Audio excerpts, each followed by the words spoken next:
TF1 嘅電影咧，其實真係唔錯，幾好睇嘅。無論人設啦或者背景咧，都係保存得好完美。角色年輕時嘅態度同埋變形造型等等修訂過之後咧，就變得合理。可惜票房咧就未如官方期望嘅回報，或者都已經係冇下一集㗎啦。玩具係出色嘅，不容錯過。好似今日分享嘅星星叫。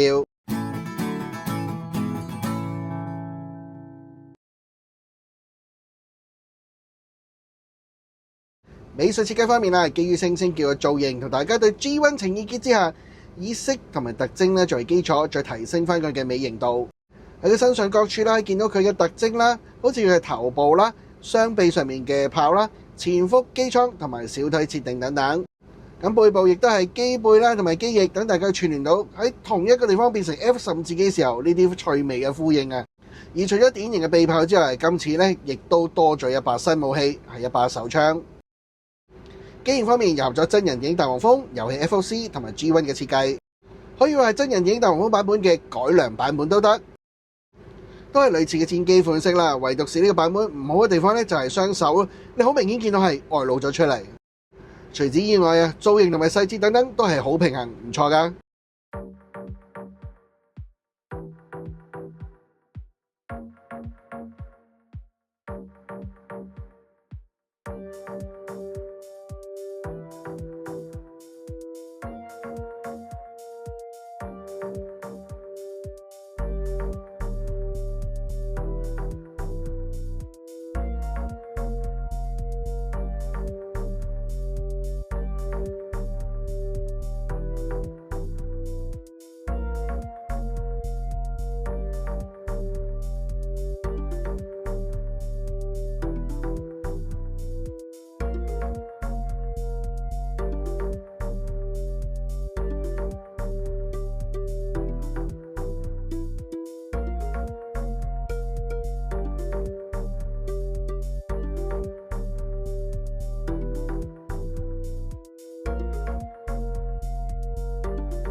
變形完成咗啦，就係咁嘅樣啦，真係除咗拳頭外露之外咧，都完美噶啦。